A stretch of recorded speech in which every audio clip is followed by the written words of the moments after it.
الحمد لله الأكرم الذي خلق الإنسان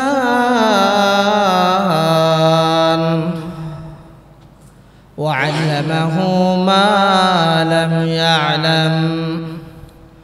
سبحان الله لا يحصى ثناؤه امتنانا على اللسان،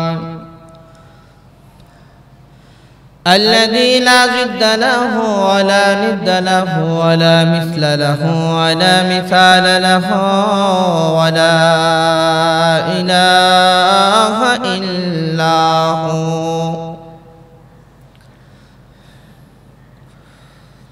أما بعد فأعوذ بالله من الشيطان الرجيم. بسم الله الرحمن الرحيم.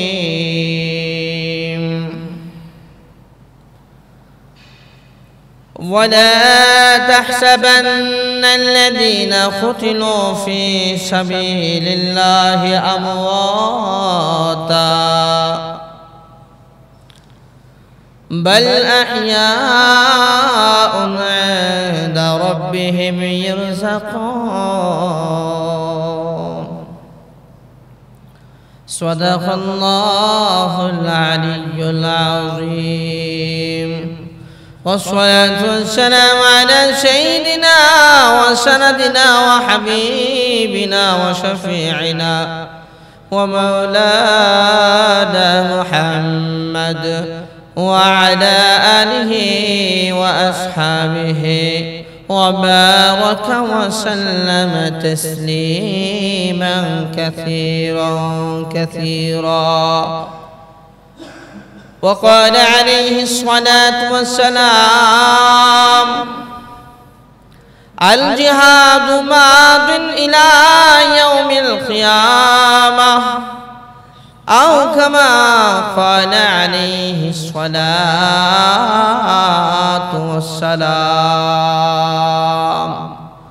محبة الشفيع درود إبراهيم فري اللهم صل على محمد وعلى آل محمد كما صليت على إبراهيم وعلى آل إبراهيم إنك حميد مجيد.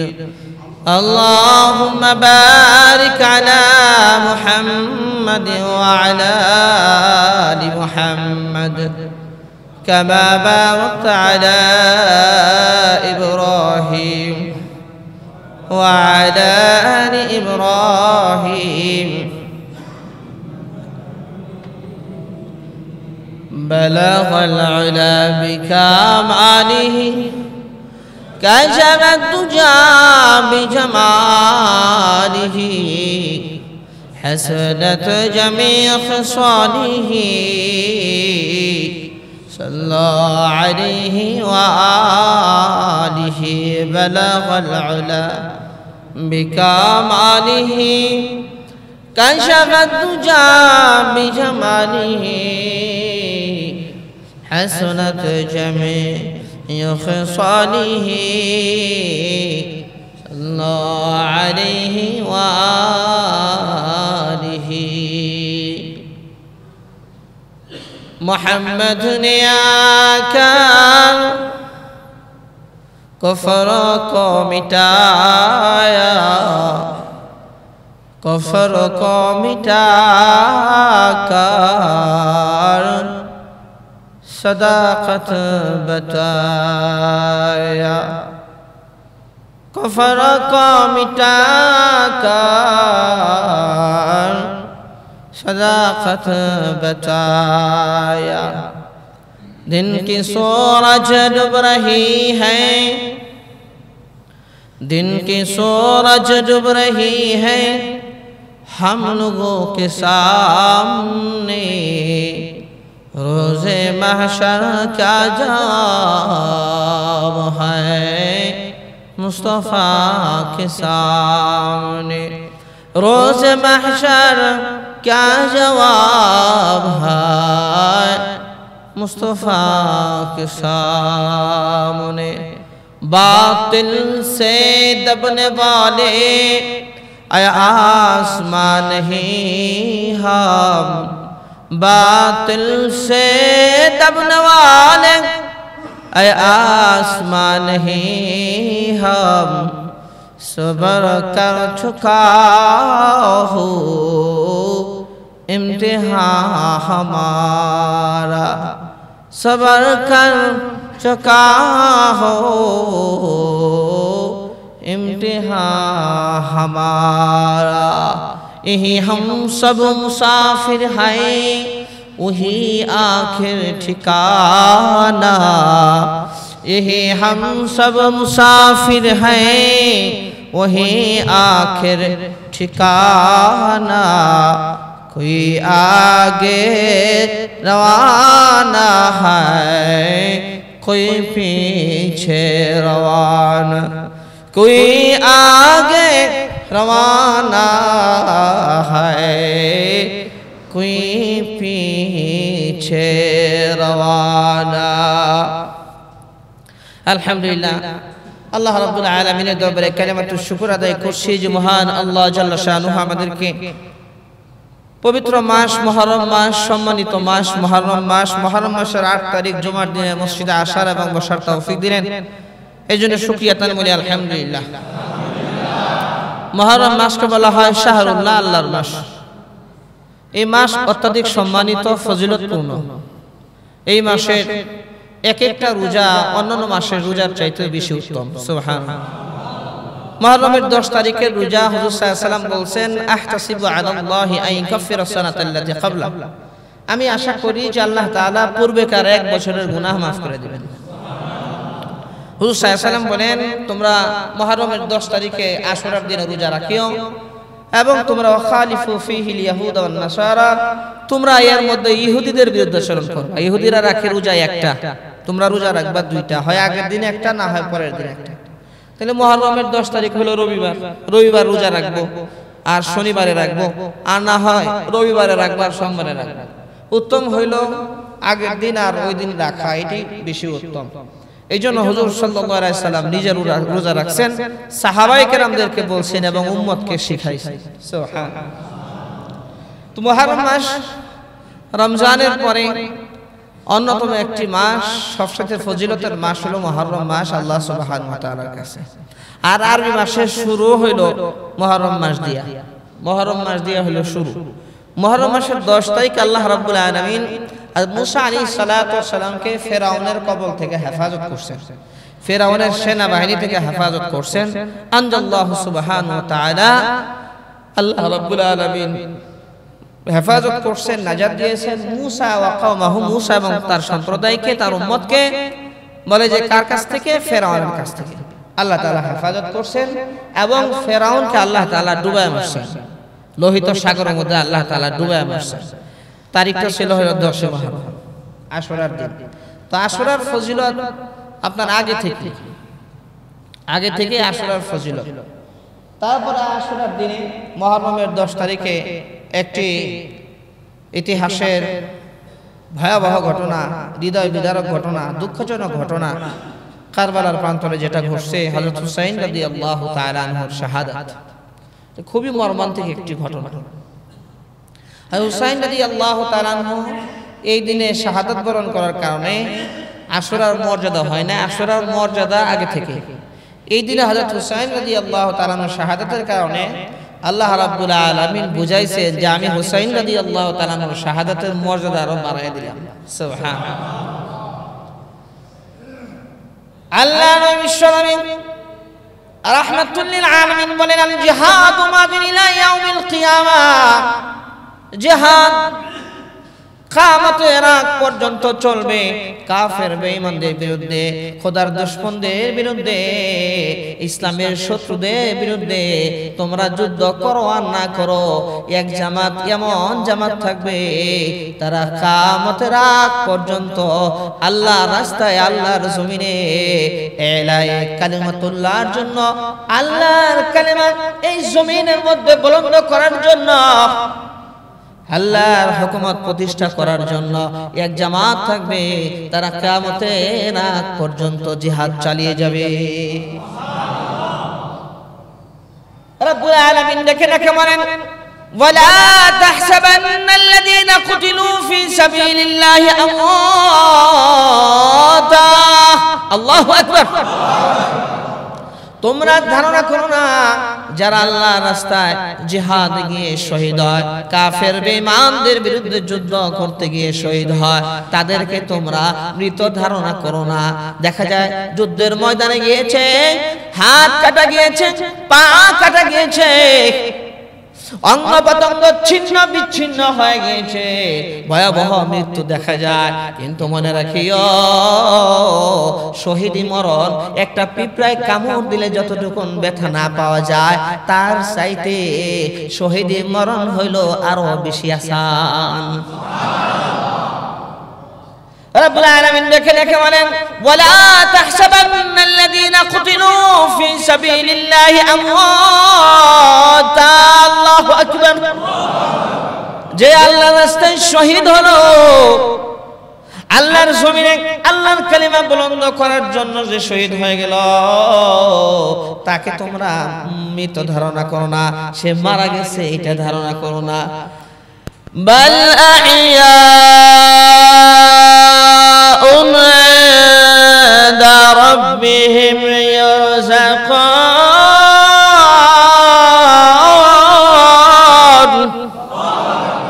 আল্লাহ রাব্বুল আলামিন দেখে বলেন, বাল আহইয়াউন ইনদা রাব্বিহিম, বরং তারা হলো আল্লাহ রাব্বুল আলামিনের কাছে জীবিত। তোমরা তোমাদের কাছেও যদি মৃত, কিন্তু আল্লাহ রাব্বুল আলামিনের কাছে তারা জিন্দা। ইরযাকুনা, তাদেরকে আল্লাহ রাব্বুল আলামিনের পক্ষ থেকে রিজিক দেওয়া হয়। আল্লাহর কাছে তারা জীবিত, আল্লাহর কাছে তারা জিন্দা, আল্লাহ রাব্বুল আলামিনের পক্ষ থেকে তাদেরকে রিজিক দেওয়া হয়। বদরের যুদ্ধের মধ্যে কাফের বেঈমান 300, 1000, আর সাহাবায়ে কেরাম 313 জন। কাফের বেঈমান 1000, অস্ত্র শস্ত্র কম না, তরবারিও কম না, ঘোড়া কম না, বাহন আছে, অস্ত্র আছে, অত্যাধুনিক অস্ত্রে শস্ত্রে সুসজ্জিত। কিন্তু সাহাবায়ে কেরাম 313 জন, ওরকম অস্ত্রও নাই, ওরকম তরবারিও নাই, ওরকম ঘোড়াও নাই, ওরকম আসবাব সামানও নাই। কিন্তু বদরের যুদ্ধ যখন সংগঠিত হলো, আল্লাহ রাব্বুল আলামিন আসমান থেকে ফেরেশতা পাঠিয়ে সাহাবায়ে কেরামদের পক্ষে যুদ্ধ করালেন। হুজুর সাল্লাল্লাহু আলাইহি ওয়াসাল্লাম বলছেন, শুনো, তোমরা কি এটা নিয়ে তোমরা স্বাচ্ছন্দ্য বোধ করো যে তোমাদের পক্ষে আল্লাহ রাব্বুল আলামিন 3000 ফেরেশতা পাঠাবেন? সুবহানাল্লাহ। কত হাজার? إذ تقول للمؤمنين ألن يكفيكم أن يمدكم ربكم ب3 آلاف من الملائكة منزلين। যখন আপনি বললেন মুমিনদেরকে, তোমাদের জন্য কি যথেষ্ট না আল্লাহ রাব্বুল আলামিন 3000 ফেরেশতার মাধ্যমে তোমাদের পক্ষে যুদ্ধ করাবেন? ওরা 1000 হলে কি হবে, কিন্তু তোমাদের পক্ষে 3000 ফেরেশতা আসমান থেকে যদি নাজিল হয়, তাহলে কি অবস্থা হবে? তোমাদের বিজয়। ফেরেশতারা যদি যুদ্ধ করে, আল্লাহ রাব্বুল আলামিন বলেন, বালা ইন তাসবিরু, হ্যাঁ, যদি তোমরা ধৈর্য ধারণ করতে পারো, ওয়া তাত্তাকু, আর তোমরা তাকওয়া অবলম্বন করতে পারো, ওয়া ইয়াতুকুম মিন ফাওরিহিম হাদা ইউমদিদুকুম রাব্বুকুম বি5 আলাফিন মিনাল মালাইকাতি মুসাওয়িমিন। আমি আল্লাহ রাব্বুল আলামিন 3000 না, আমি আল্লাহ তাআলা 5000 ফেরেশতা পাঠায় তোমাদেরকে সাহায্য করব। বদরের যুদ্ধের মধ্যে ফেরেশতারা সাহাবায়ে কেরামদের পক্ষে সশরীরে যুদ্ধ করেছেন। যুদ্ধের পরে বিজয়।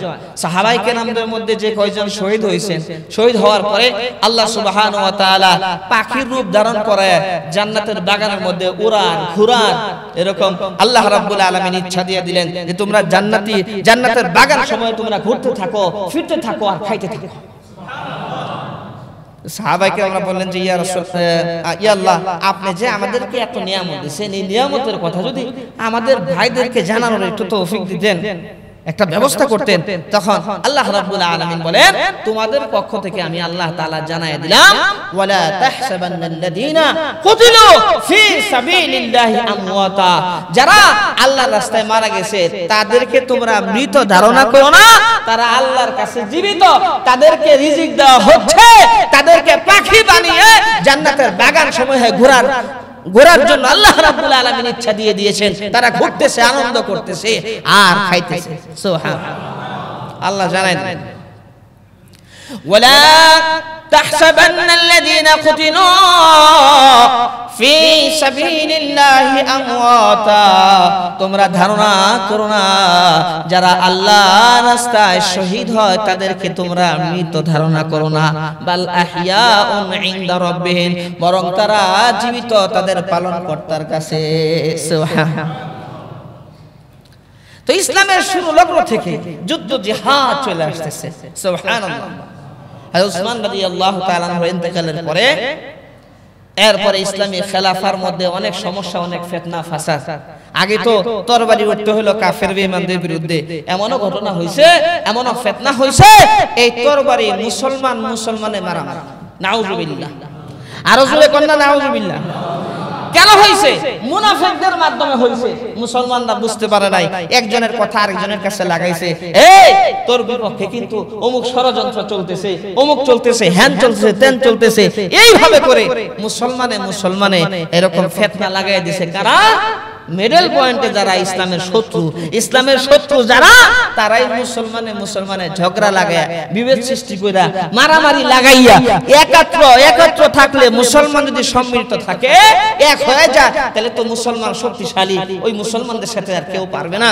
এই জন্য কাফের বেঈমানদের আর ইসলামের দুশমনদের চক্রান্ত হলো মুসলমানের মধ্যে কেমনে বিভেদ সৃষ্টি করা যায়, মুসলমানের মধ্যে কেমনে ফিতনা লাগায় দেওয়া যায়, মুসলমানের মধ্যে কেমনে দলাদলি লাগায় যায়। কথা ঠিক না? আল্লাহু আকবার। হযরত হুসাইন রাদিয়াল্লাহু তাআলা আনহুর শাহাদাতের ঘটনা তারই একটা নমুনা। আল্লাহর নবীর এই প্রিয় নাতি হযরত হুসাইন রাদিয়াল্লাহু তাআলা আনহু যখন মদিনায় অবস্থান করতেছিলেন, কুফা থেকে বারবার চিঠি আসে, আমরা ইয়াজিদের খেলাফতকে মানি না, আপনার হাতে আমরা বায়াত গ্রহণ করতে চাই, আপনাকে আমরা খলিফা হিসেবে দেখতে চাই। বারবার চিঠি, কুফা থেকে বারবার চিঠি।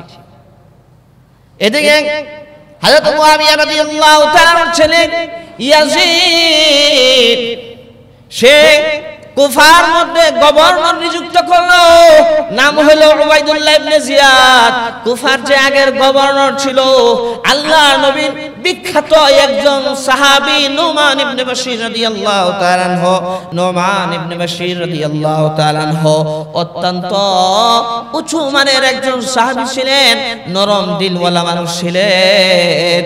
তখন ইয়াজিদ বুঝতে পারলো, এই গভর্নর দিয়ে আমি কিছুই করতে পারবো না, এই গভর্নর দিয়া হুসাইন রাদিয়াল্লাহু তাআলা আনহুর বিরুদ্ধে আমি কিছুই করতে পারবো না।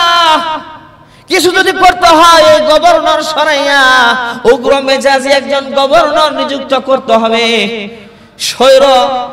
স্বৈর একজন গভর্নর নিযুক্ত করতে হবে। এই জন্য হযরত নুমান ইবনে বাশীর রাদিয়াল্লাহু তাআলা আনহুকে সরাইয়া ইয়াজিদ উবাইদুল্লাহ ইবনে জিয়াদ, যে বসরার গভর্নর ছিল, তাকে বসরার গভর্নর ঠিক রেখে আবার কুফার গভর্নরের দায়িত্ব দিয়ে দিল। উদ্দেশ্য কি? উদ্দেশ্য হলো হযরত হুসাইন রাদিয়াল্লাহু তাআলা আনহুকে ঠেকানো। নাউজুবিল্লাহ বলেন। আল্লাহ রাসূলের প্রিয় নাতি, মুহাব্বতের নাতি হযরত হুসাইন রাদিয়াল্লাহু তাআলা আনহু, যে হুসাইন রাদিয়াল্লাহু তাআলা আনহু গালে, কপালে, ঠোঁটে আল্লাহ রাসূল কত চুম্বন করেছেন, এরকম হুসাইন রাদিয়াল্লাহু তাআলা আনহুর মাথা কেটে এরপরে উবাইদুল্লাহ ইবনে জিয়াদের পায়ের কাছে রাখা হয়েছে। উবাইদুল্লাহ ইবনে জিয়াদের মতো কুলাঙ্গার সে লাঠি দিয়ে হুসাইন রাদিয়াল্লাহু তাআলা আনহুর ঠোঁটের মধ্যে খুঁচাইছে।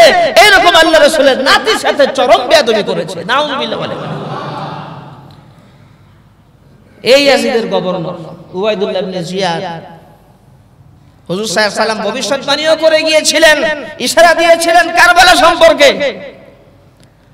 হযরত হুসাইন রাদিয়াল্লাহু তাআলা এর কাছে যখন চিঠি আসতে থাকে বারবার, ওইদিকে ইয়াজিদ মদিনার যে গভর্নর ওলীদ ইবনে উতবা তার কাছে চিঠি লেখে, এ ওলীদ ইবনে উতবা, আমার গভর্নর শুনো, সবাই আমার খেলাফত মেনে নিচ্ছে, কিন্তু আল্লাহ রাসূলের কিছু বড় বড় সাহাবীরা আমার কাছে এখনো পর্যন্ত বায়াত হয় নাই, আমার খেলাফতের উপর বায়াত হয় নাই।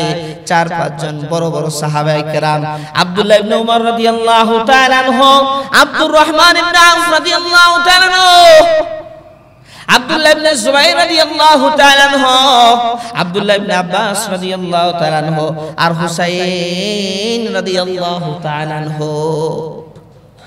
সবাই যদি মাইনাও নেয়, কিন্তু এই সমস্ত সাহাবায়ে কেরাম যদি না মাইনা নেয়, তাহলে বড় সমস্যায় পড়ে যাব, আমার ক্ষমতায় থাকা দুষ্কর হবে। সে ভালো মতোই টের পাইছে যে এরা যদি না মানে তাহলে ভয়াবহ বিশৃঙ্খলা হবে, আমাকে মানবে না। মক্কা মদিনা কুফা বিভিন্ন অঞ্চলে, কারণ এদের দোস্ত আহবাবের, এদের অনুসারীদের অভাব নাই। আব্দুল্লাহ ইবনে আব্বাস রাদিয়াল্লাহু তাআলা আনহু আল্লাহর রাসূলের আপন চাচাতো ভাই। আব্দুল্লাহ ইবনে আব্বাস রাদিয়াল্লাহু তাআলা আনহু যাকে বলা হয় রাইসুল মুফাসসিরিন, কুরআনুল কারীমের ব্যাখ্যা সবচেয়ে বেশি বুঝতেন আব্দুল্লাহ ইবনে আব্বাস রাদিয়াল্লাহু তাআলা। আর উমর রাদিয়াল্লাহু তাআলা আনহুর ছেলে আব্দুল্লাহ রাদিয়াল্লাহু তাআলা আনহু তিনিও কম না। হযরত হুসাইন রাদিয়াল্লাহু তাআলা আনহুর কথা হলো, ইয়াজিদের যোগ্যতা আছে রাষ্ট্র পরিচালনা করার, কিন্তু বাবার ছেলে খলিফা হবে এইটা যদি আমি মাইনা নেই, এমন অবস্থা হতে পারে ভবিষ্যতে অযোগ্য ছেলেরাও খলিফা হবে।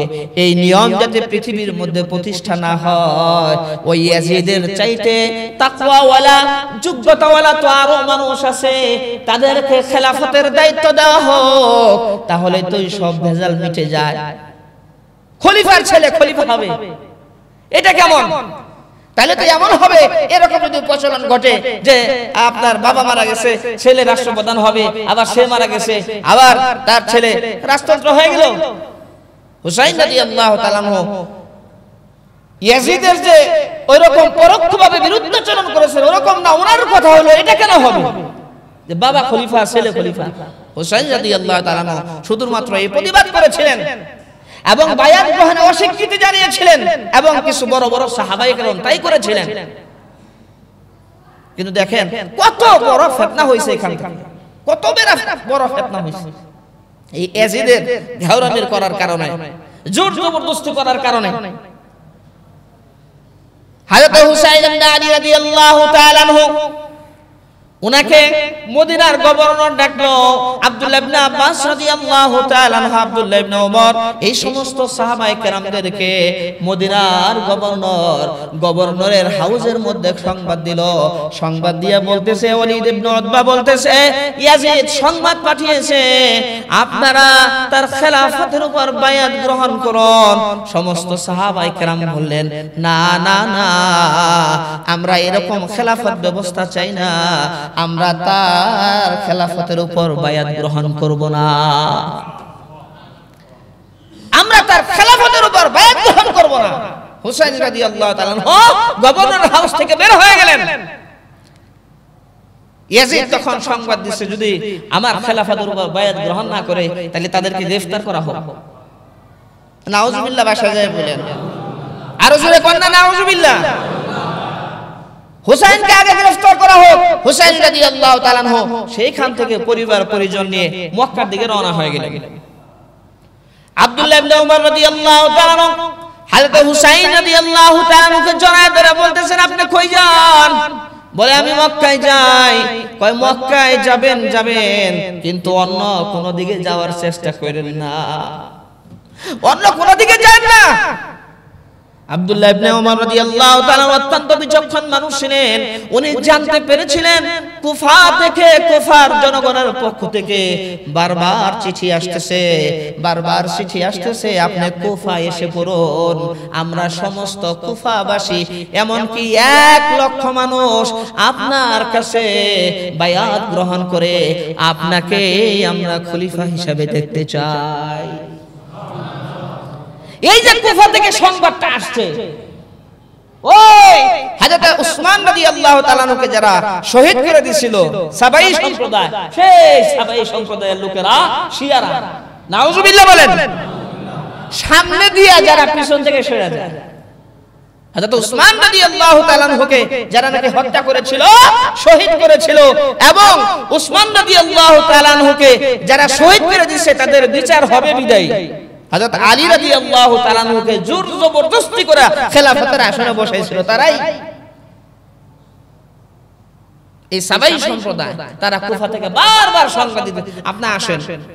আব্দুল্লাহ ইবনে ওমর রাদিয়াল্লাহু তাআলা বললেন আপনি কিন্তু খবরদার অন্য কোন দিকে যাওয়ার চিন্তা ভাবনা করেন না, কুফার দিকে যাওয়ার চিন্তা ভাবনা করেন না, কারণ ওই কুফাতেই আপনার বাবা হযরত আলী রাদিয়াল্লাহু তাআলা কে তারা শহীদ করে দিয়েছে, আপনি সেখানে যাবেন না। আল্লাহ রাসূলের ভবিষ্যৎবাণীও আছে। হুসাইন রাদিয়াল্লাহু তাআলা বললেন না আপাতত আমি মক্কা যাইতেছি। কয় আপাতত কেন? পরবর্তীতে আপনি কুফার দিকে যাওয়ার কোনো চিন্তা ভাবনা করেন না। হুসাইন রাদিয়াল্লাহু তাআলা যখন মক্কায় চলে আসলেন, বড় বড় সাহাবায়ে কেরাম তারা মদিনায় মক্কা যখন চলে আসলেন, আসার পরে কুফা থেকে এত বেশি পরিমাণে চিঠি আসা শুরু হইল যে আপনি আসেন, আপনি আসলেই বাস সব সমস্যার সমাধান, আমরা ইয়াজিদকে মানি না, মানব না, আপনি খালি আইসা বলেন। তো তখন হুসাইন রাদিয়াল্লাহু তাআলা বিচক্ষণ মানুষ ছিলেন, আল্লাহ রাসূলের নাতি, অত্যাধিক ব্রেনি মানুষ ছিলেন। উনি ওনার চাচাতো ভাই মুসলিম ইবনে আকিলকে পাঠাইলেন অবস্থা পরিদর্শন করার জন্য যে আসলেই ঘটনা ঠিক আছে। মুসলিম ইবনে আকিল তিনি কুফায় চলে গেলেন। কুফায় গিয়ে হানি ইবনে উরওয়ার ঘরে মেহমান হলেন। দেখেন যে মাশাআল্লাহ হযরত হুসাইন রাদিয়াল্লাহু তাআলা খেলাফতের উপরে 12000 মানুষ বায়াত, মুসলিম ইবনে আকিল হুসাইন রাদিয়াল্লাহু তাআলার পক্ষ থেকে 12000 মানুষের বায়াত গ্রহণ করলেন। সুবহানাল্লাহ, 12000 মানুষ।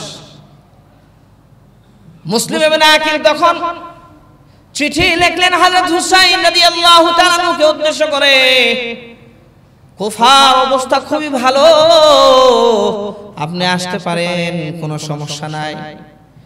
এদিকে ইয়াজিদ সে কি করেছে, কুফার মধ্যে যে গভর্নর নিযুক্ত করেছে নোমান ইবনে বশীর রাদিয়াল্লাহু তাআলা কে পরিবর্তন করে তার নাম হলো উবাইদুল্লাহ ইবনে জিয়াদ। সে ছিল সাংঘাতিক উগ্র। এই উবাইদুল্লাহ ইবনে জিয়াদ যখন সংবাদ পেল একজন লোক সে হুসাইন রাদিয়াল্লাহু তাআলার পক্ষ থেকে কুফা এসে বায়াত গ্রহণ করতেছে, উবাইদুল্লাহ ইবনে জিয়াদ সর্বপ্রথমে ওই যেই ঘরে মুসলিম ইবনে আকিল আশ্রয় নিয়েছিলেন, মেহমান হয়েছিলেন, ওই ঘরের যে মালিক নাম হলো হানিকে সর্বপ্রথম গ্রেফতার করে আনছেন। আনার পরে তাকে বন্দিশালার মধ্যে বন্দী করে দিয়েছেন। নাউজুবিল্লাহ, আগে বন্দী করছে। এদিকে কিন্তু উবাইদুল্লাহ ইবনে জিয়াদের এই যে কর্মকাণ্ড, হযরতে মুসলিম ইবনে আকিল রাহমাতুল্লাহি আলাইহি উনি কিন্তু আগে সংবাদ পাঠাইছে যে 12000 মানুষ আমার কাছে বায়াত গ্রহণ করছে, আপনার পক্ষ থেকে আমি বায়াত নিয়েছি, এখন আপনি আসতে পারেন, অবস্থা ভালো। এই সংবাদ কিন্তু আগে পৌঁছায় দিয়েছে হুসাইন রাদিয়াল্লাহু তাআলার কাছে। এই সংবাদ পৌঁছানোর জন্য ঘোর সওয়ারি দিয়ে চিঠি দিয়ে পাঠিয়ে দিয়েছে। এদিকে যখন ওনাকে গ্রেফতার করা হয়েছে যেই বাড়িতে উনি মেহমান হয়েছে, ওই বাড়ির যে মালিক হানিকে তাকে গ্রেফতার করা হয়েছে, তখন মুসলিম ইবনে আকিল রাহমাতুল্লাহি আলাইহি তিনি এই 12000 এর মধ্য থেকে 4000 মানুষ নিয়ে তাকে ছাড়ানোর জন্য গেছে। কত হাজার? আপনাদের সংখ্যা বা নাম এগুলো মনে নাও থাকতে পারে, তবু শুনেন, খুবই গুরুত্বপূর্ণ বিষয়। 4000 মানুষ নিয়ে যখন নাকি ছাড়ানোর জন্য গেছেন, তখন ওই 4000-এর যে গার্জিয়ানরা আছে, বাবা মা ভাই বোনেরা আয়েশা এসে বলতেছে কি, যেখানে খুব গন্ডগোল হবে, ইয়াজিদ খুব শক্ত লোক, তোমরা ইয়ার পেছনে যাও না, ভেজালে পড়বা, ঝামেলায় পড়বা, চলো। মুসলিম ইবনে আকিল তখন তাকায় দেখেন যে 4000-এর মধ্যে যাইতে যাইতে যাইতে যাইতে মাত্র 60 জন আছে। কয়জন আছে? কেমন মুনাফিকি চরিত্র চিন্তা করছেন। 12000 মানুষ বায়াত গ্রহণ করছে, তার মধ্যে 4000-কে নিয়ে গেছে হানিকে এরকম উদ্ধার করার জন্য, তাকে আনার জন্য, জেলখানা থেকে মুক্তি দেওয়ার জন্য। এখন 4000 যখন গেছে, আর তারা কি করছে, তারা বিভিন্ন আত্মীয় স্বজনের কথা শুনে তারা চলে গেছে, মাত্র 60 জন আছে। এই 60 জন থেকেও কমতে কমতে দেখে এখন মুসলিম ইবনে আকিল ছাড়া আর কেউ নাই, সবাই গেছে। কেমন মুনাফিক মার্কা চিন্তা করেন, কেমন মুনাফিক মার্কা। এরাই হলো সেই শিয়া যারা দেখায় খুব ভালোবাসে, খুব মহব্বত করে, অবশেষে এরাই বিপদে ফেলায়, এরাই বিপদে ফেলায়। মুসলিম ইবনে আকিলকে তখন গ্রেফতার করা হলো। গ্রেফতার করে কুফার গভর্নরের হাউসের উপরে চড়ানো হলো। এরপরে সেইখান থেকে নিক্ষেপ করা হলো। মুসলিম ইবনে আকিলকে দুনিয়ার জমিন থেকে বিদায় করে দেওয়া হলো। মুসলিম ইবনে আকিল রাহমাতুল্লাহি আলাইহি ইন্তেকালের আগে এক ব্যক্তির নাম হলো তার আশআস, তার কানে কানে বলতেছিলেন, আরে আমি তো আগেই সংবাদ পাঠিয়ে দিছি হযরত হুসাইন রাদিয়াল্লাহু তাআলা আনহুর কাছে কুফায় আসার জন্য, কিন্তু কুফার মানুষ তো ভালো না, কুফার মানুষ তো এরকম মুনাফিক বেঈমান। আপনি যদি পারেন আল্লাহ রাসূলের নাতির কাছে একটু সংবাদ পাঠান, আল্লাহ রাসূলের নাতি হুসাইন রাদিয়াল্লাহু তাআলা আনহু যাতে কুফায় না আসে। মৃত্যুর আগে তিনি এই কথা বলে গেছেন।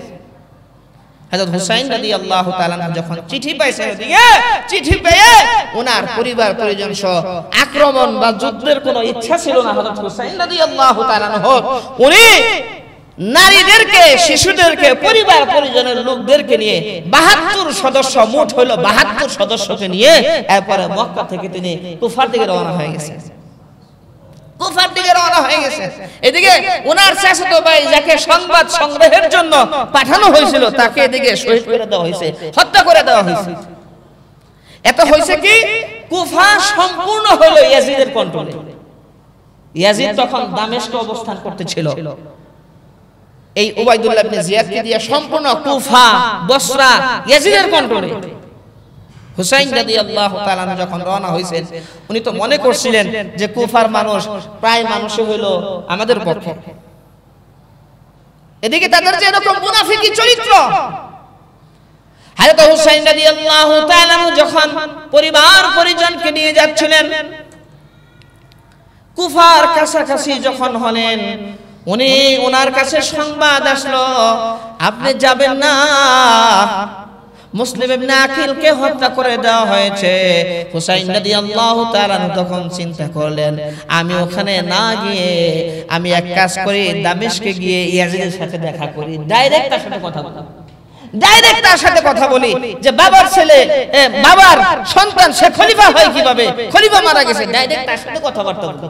ডাইরেক্ট তার সাথে কথাবার্তা বললে মাঝখানে আর যদি কোনো থার্ড পার্টি না থাকে, তাহলে ভেজাল কম হবে। উনি ওদিকে যাবেন, এদিকে উবাইদুল্লাহ ইবনে জিয়াদ সে তার সেনাবাহিনী প্রেরণ করছে যে হুসাইনকে ধরো, হুসাইনকে ধরো, তার সাথে যারা আছে তাদেরকে ধরো। নাউজুবিল্লাহ বলেন। যখন এই কথা বলছে, তখন এই উবাইদুল্লাহ ইবনে জিয়াদ যাদেরকে প্রেরণ করছে তার মধ্যে ছিল সীমান, আরেকজন ছিল সীমান, সীমান ছিল, এরা ছিল। যখন এরা গেছে, হুসাইন রাদিয়াল্লাহু তাআলা কে যা আটকাইছে, যা বলতেছে যে আপনি আসছেন, আপনাকে গ্রেফতার করার অর্ডার আছে, আপনাকে এখন গ্রেফতার করা হবে।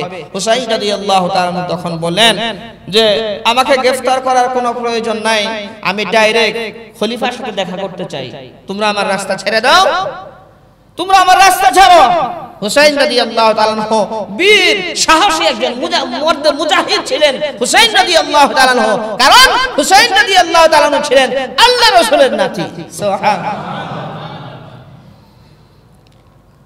যখন এই কথা, এই প্রস্তাব, তখন উবাইদুল্লাহ ইবনে জিয়াদের পক্ষ থেকে যারা আসে অনেকের ভিতরে একটু দয়া হয়েছে, খলিফার সাথে দেখা করবে তাহলে তার কোনো জায়েজ মানে নাই।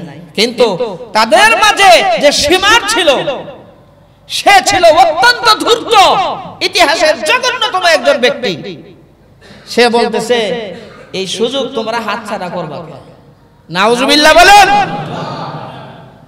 হযরত হুসাইন রাদিয়াল্লাহু তাআলা বুঝতে পারলেন তারা এইখান থেকে আমাকে যেতে দিবে না। হুসাইন রাদিয়াল্লাহু তাআলা যখন তিনটা প্রস্তাব দিলেন, তোমরা আমার রাস্তা ছেড়ে দাও, আমি যেখান থেকে এসেছিলাম সেখানে চলে যাই, আর কোনো ঝামেলা করো না, আর না হয় তোমরা আমাকে খলিফার কাছে যাইতে দাও, আমি তার সাথে গিয়ে সরাসরি কথা বলবো, যা করা লাগে তার সাথে কথা বলে আমি ডিসকাস করে কাহিনী শেষ করে দিব। আরেকটা প্রস্তাব দিয়েছিলেন, তোমরা আমার প্রতিরোধ করো না, আমাকে ছেড়ে দাও, আমি কোন মুসলিম কান্ট্রিতে গিয়ে সাধারণ মানুষের মতো বসবাস করব, সাধারণ মানুষের মতো বসবাস করব, তোমরা সরে যাও। এই তিন প্রস্তাবে যে কোনো এক প্রস্তাব তোমরা গ্রহণ করে না। সীমান তারা তাদের সাথে যে লোকজন ছিল তাদেরকে আরো উদ্বুদ্ধ করলো। আরে দিয়ে শয়তান তো একজন আসেনি, শয়তান তাদেরকে আরো হিংস্র পশু বানায় দিল। সীমান বলে এই যে সুযোগ, হুসাইন যাতে আর জিন্দেগিতে খেলাফতের কোনো প্রশ্ন না তুলতে পারে, হুসাইনের কাহিনী আজকে এখানে শেষ করে দাও। হুসাইন রাদিয়াল্লাহু তাআলা বললেন যে তোমরা আমাদের সাথে যুদ্ধ করতে চাও, আমার সাথে তো ৭২ জন আছে, এদের মধ্যে অধিকাংশ হলো নারী শিশু, এদের সাথে তোমরা কি যুদ্ধ করবে? তোমরা তো জানো মুসলমান কখনো যুদ্ধ করার জন্য নারী আর শিশুদেরকে নিয়ে যায় না। আমি তো তোমাদের সাথে যুদ্ধ করার জন্য আসি নাই, আমি তো অশান্তির জন্য আসি নাই, বিশৃঙ্খলার জন্য আসি নাই, তোমরা রাস্তা ছেড়ে দাও। কয় না, আমরা যুদ্ধ করব, আমরা যুদ্ধ করব। হুসাইন রাদিয়াল্লাহু তাআলা তখন ইরাকের কারবালার প্রান্তরে, ফোরাত নদীর তীরে কারবালার ময়দান, সেখানে হুসাইন রাদিয়াল্লাহু তাআলা বললেন যুদ্ধ যদি করতেই চাও তাহলে ঠিক আছে, আগামীকাল যুদ্ধ হবে। ওই দিন ছিল ৯ মুহররম, পরের দিন হলো ১০ মুহররম, আশুরার দিন। ফজরের নামাজের ইমামতি করলেন হযরত হুসাইন রাদিয়াল্লাহু তাআলা আনহু। ঐতিহাসিকদের মধ্যে কেউ কেউ লেখছে ওই সীমানের দলের লোকেরা অনেকে হুসাইন রাদিয়াল্লাহু তাআলা আনহুর ইমামতিতে, হুসাইন রাদিয়াল্লাহু তাআলা আনহুর পিছনে তারা ফজরের নামাজও পড়ছে। ফজরের নামাজের পরে যুদ্ধ শুরু হয়ে গেল। ইতিহাসের এক বর্বরতম এক ঘটনা ঘটে গেল। হযরত হুসাইন রাদিয়াল্লাহু তাআলা আনহুর সঙ্গে যারা ছিলেন একে একে সবাই শহীদ হয়ে গেলেন। ছোট বাচ্চারা পর্যন্ত রক্ষা পায় নাই, সবাইকে তারা একের পর এক শহীদ করে দিল। একের পর এক ছোট বাচ্চাকেও তারা রাখে নাই। হযরত হুসাইন রাদিয়াল্লাহু তাআলা আনহুর পক্ষে এক লোক দাঁড়িয়ে গেল, তার নাম ছিল হুর ইবনে ইয়াজিদ। সে চিৎকার মেরে বলল, তোমরা কার সাথে যুদ্ধ করতেছো আর কার ফ্যামিলিকে তোমরা শেষ করে দিচ্ছ? কার বিরুদ্ধে যুদ্ধ করতেছো? তাকে চেনো তোমরা, তাকে ভালো মতোই জানো, সে তো আর কেউ না, বিশ্বনবী জনাব মুহাম্মদুর রাসূলুল্লাহ সাল্লাল্লাহু আলাইহি ওয়াসাল্লামের আদরের নাতি হুসাইন। এই হুর ইবনে জিয়াদ সে হযরত হুসাইন রাদিয়াল্লাহু তাআলার পক্ষে একেবারে যুদ্ধ করতে করতে শেষ নিঃশ্বাস ত্যাগ করা পর্যন্ত হুসাইন রাদিয়াল্লাহু তাআলার পক্ষে জিহাদ করে যুদ্ধ করে শহীদ হয়ে গেল। হুসাইন রাদিয়াল্লাহু তাআলা আনহু এমন ভাবে একাই তাদের বিরুদ্ধে লড়াই করলেন যে দেখে মনে হচ্ছিল যে একজন মানুষ না বরং কয়েক হাজার মানুষ যুদ্ধ করতেছে। হুসাইন রাদিয়াল্লাহু তাআলা বীর মুজাহিদ ছিলেন। অবশেষে যখন ক্লান্ত শ্রান্ত হয়ে গেলেন, এক জায়গায় বসে আছেন, কেউ আক্রমণ করার জন্য সাহস পায় না, কেউ চায় না আমার তরবারির আঘাতে আল্লাহর রাসূলের নাতি দুনিয়ার জমিন থেকে শহীদ হোক আর হাসরের মাঠে দাঁড়ায়া এরকম আল্লাহ রাব্বুল আলামিনের কাছে জবাব দেই। আল্লাহ রাসূলের সামনে দাঁড়ায়া কি জবাব দিব? কেউ চাইতেছে না যে আমার তরবারি হুসাইন রাদিয়াল্লাহু তাআলার রক্তে রঞ্জিত হোক, কেউ চাইতেছে না। সীমার তখন দেখে দেখে বলেন, তোমাদের কি হয়ে গেল? তোমরা কেন থেমে গেলে? এখনো পর্যন্ত হুসাইনকে কেন আঘাত করতেছ না? সীমান আর সীমান দুইজনের একজন তরবারি দিয়ে আঘাত করলো, আরেকজন বর্ষার আঘাতে হযরত হুসাইন রাদিয়াল্লাহু তাআলা আনহুকে একদম কুপকাত করে দিলেন, কুপকাত করে দিল। আর একজন তরবারির আঘাতে হযরত হুসাইন রাদিয়াল্লাহু তাআলা আনহুর মাথাকে শরীর থেকে বিচ্ছিন্ন করে দিল। আরো জোরে কন্না নাউযুবিল্লাহ। শুধু তারা এই মাথা নিয়ে হুসাইন রাদিয়াল্লাহু তাআলার মাথা নিয়ে উবাইদুল্লাহ ইবনে জিয়াদের পায়ের কাছে রেখে দিল। একটা প্লেটের মধ্যে করে সেই মাথা উবাইদুল্লাহ ইবনে জিয়াদ বরাবর ওই পাপিষ্ঠের পায়ের কাছে রেখে দিল। উবাইদুল্লাহ ইবনে জিয়াদ লাঠির আগা দিয়া তারপরে হুসাইন রাদিয়াল্লাহু তাআলার ঠোঁটের মধ্যে আঘাত করতেছিল, কুচাইতেছিল। নাউযুবিল্লাহ বলেন। এই ঘটনা দেখে একজন বয়োবৃদ্ধ লোক উবাইদুল্লাহ ইবনে জিয়াদের কাছ থেকে বলল, এতক্ষণ অনেক কিছুই বরদাস্ত করছি, এখন আর সহ্য করতে পারলাম না রে পাপিষ্ঠ। এরে উবাইদুল্লাহ, আরে পাপিষ্ঠ, তুই কোথায় আঘাত করতেছস? ওই ঠোঁটের মধ্যে তো আল্লাহ রাসূল কত চুম্বন করেছেন, এর কোনো হিসাব নাই। আরে পাপিষ্ঠ, ধ্বংস হয়ে যাবে। ইতিহাসের বর্বরতম একটি ঘটনা হলো কারবালার ঘটনা। কুফাবাসীরা সংবাদ দিয়ে দিয়ে এরপরে হযরত হুসাইন রাদিয়াল্লাহু তাআলা কে বিপদে ফেলাইছে। হযরত আলী রাদিয়াল্লাহু তাআলা কে তারাই শহীদ করে দিয়েছে, সাবাই সম্প্রদায়। উসমান রাদিয়াল্লাহু তাআলা কে তারা শহীদ করেছেন, এই সাবাই সম্প্রদায়।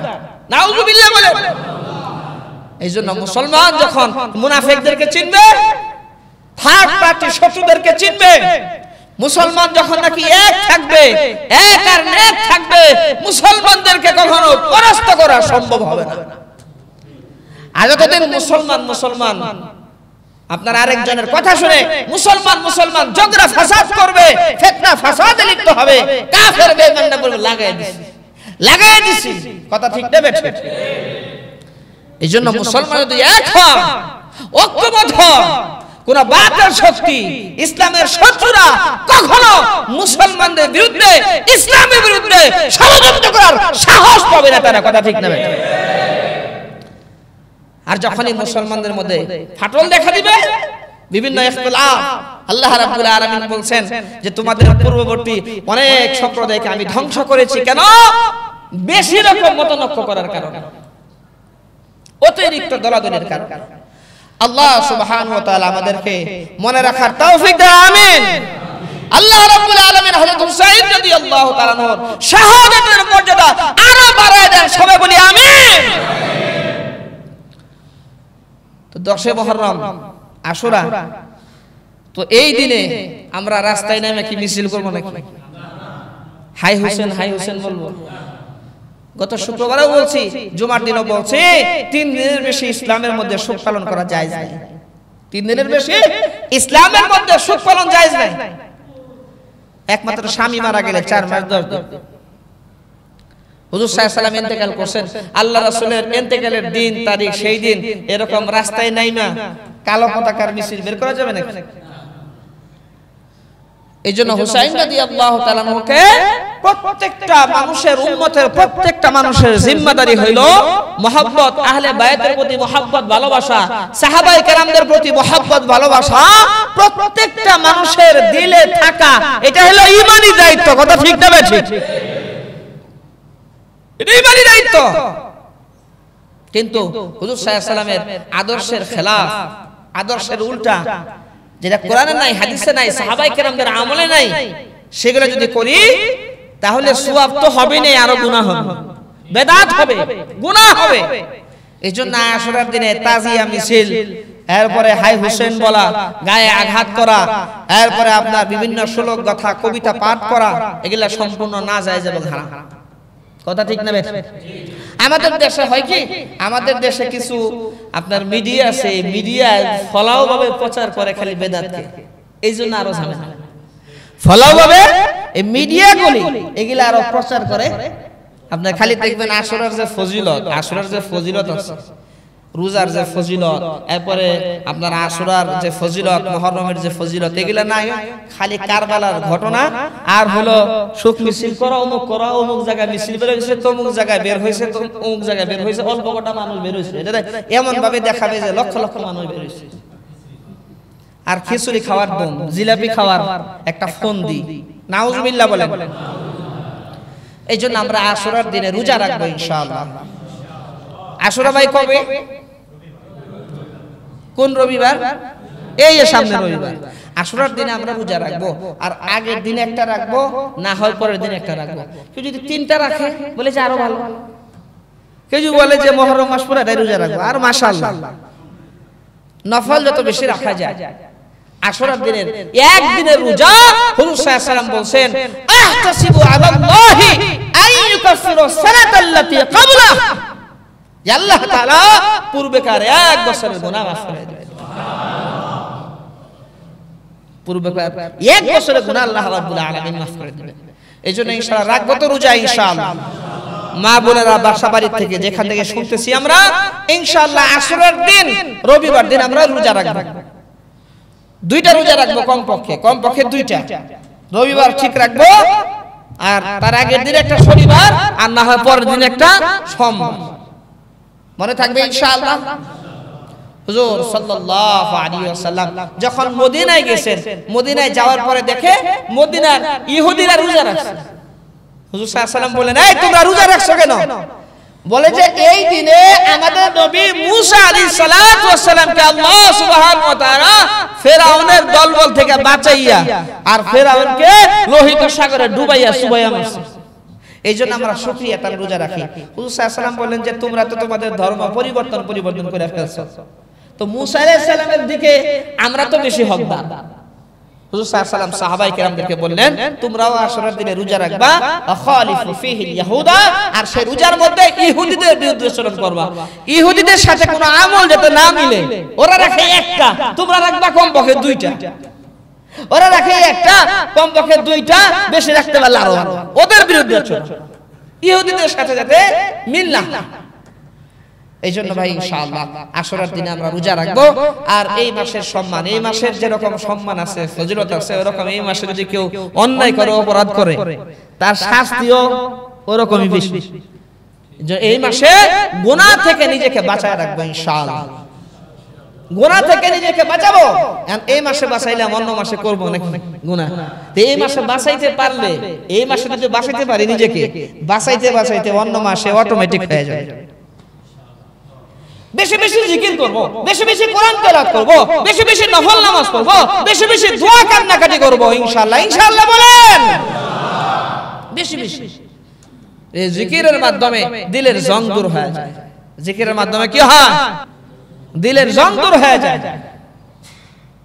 সাহাবায়ে কেরাম বেশি বেশি জিকির করতেন, আর সাহাবায়ে কেরাম হারাম থেকে, গুনাহ থেকে বাঁচায়। সাহাবায়ে কেরামের দোয়া সাথে সাথে কবুল হয়ে যেত। হুজুর সাল্লাল্লাহু আলাইহি ওয়াসাল্লামের সাহাবী হযরত আব্দুল্লাহ ইবনে আব্বাস রাদিয়াল্লাহু তাআলা আনহু আর উবাই ইবনে কাব রাদিয়াল্লাহু তাআলা আনহু, এই দুজন সাহাবী, আব্দুল্লাহ ইবনে আব্বাস, উবাই ইবনে কাব রাদিয়াল্লাহু তাআলা আনহু, বলে যে আল্লাহ রাসূল সাল্লাল্লাহু আলাইহি ওয়াসাল্লামের আরেক সাহাবী ওমর রাদিয়াল্লাহু তাআলা আনহু, ওমর রাদিয়াল্লাহু তাআলা আনহু খলিফা, বলতেছেন যে চলো আমরা একটু আমাদের জমিনটা দেখে আসি। সাহাবায়ে কেরামকে এক জামাত নিয়ে যেতেছেন যে চলো জমিনটা একটু দেখে আসি। হযরত আব্দুল্লাহ ইবনে আব্বাস রাদিয়াল্লাহু তাআলা আনহু বলেন, আমি আর উবাই ইবনে কাব আমরা দুইজনে পিছনে পড়ে গেলাম। আর আমিরুল মুমিনিন অন্যান্য সাহাবায়ে কেরামদেরকে নিয়ে আগে চলে গেলেন। সুবহানাল্লাহ। এমন বৃষ্টি নামলো, এত বৃষ্টি, এত বৃষ্টি। বৃষ্টি দেখা উবাই ইবনে কাব রাদিয়াল্লাহু তাআলা বলতেছেন, আল্লাহ আমাদেরকে বৃষ্টির পানির কষ্ট থেকে হেফাজত করেন। আর আস্তে কোন ঘুমায় যানগা, যেভাবে সুবহানাল্লাহ মনে যে ঘুমায় গেছে। সুবহানাল্লাহ জোরে কোন না। এই মুতাহার ভাই আসেননি?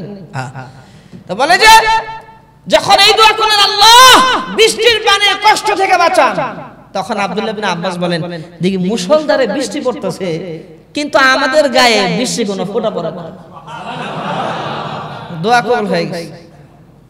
হযরত আব্দুল্লাহ ইবনে আব্বাস রাদিয়াল্লাহু তাআলা আর উবাই ইবনে কাব রাদিয়াল্লাহু তাআলা যখন হযরত ওমর রাদিয়াল্লাহু তাআলা এর কাছে গেলেন, আরো সাহাবায়ে কেরাম ওনারা দেখে আশ্চর্য হয়ে গেলেন, আমরা ভিজে ছানা হয়ে গেছি আর তোমরা দুইজন দেখি একটু ভিজো নাই, কি ব্যাপার? তোমাদের কাছে ছাতাও নাই, কিছু নাই, তোমরা একটু ভিজবে না, তোমরা কি বৃষ্টি পাও নাই? তখন আব্দুল্লাহ ইবনে আব্বাস রাদিয়াল্লাহু তাআলা বললেন, আমিরুল মুমিনিন ঘটনা তো ঘটে গেছে। বলে কি ঘটনা ঘটছে? কয় উবাই ইবনে কাব দোয়া করছে, আল্লাহ বৃষ্টির পানি থেকে বাঁচান, আল্লাহ হেফাজত করছে। আর উমর রাদিয়াল্লাহু তাআলা বললেন, দোয়া খালি নিজে বলেই করলাম, আমাদের জন্য একটু করতে পারলাম না? আমরা তো ভিজে গেলাম। সুবহানাল্লাহ বলেন না।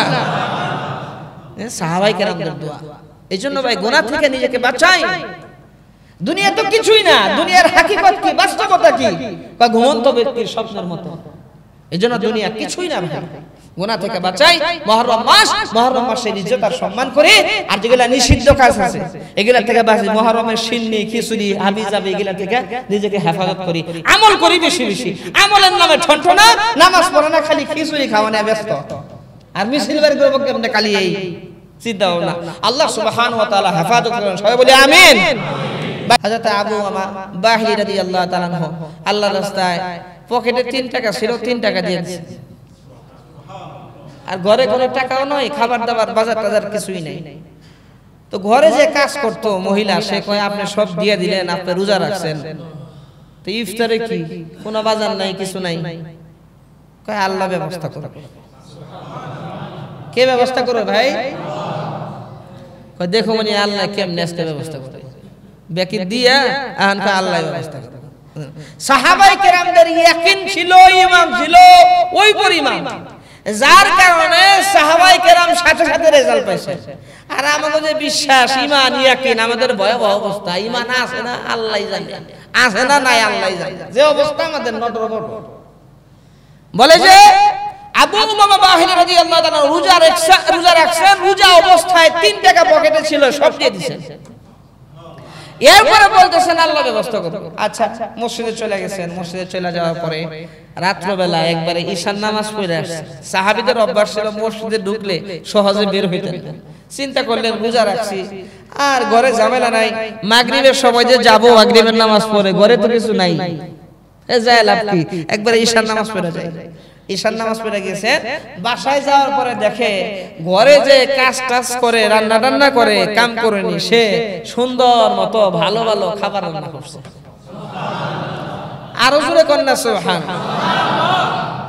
কি এ খানা দানা আসলো কোথা থেকে?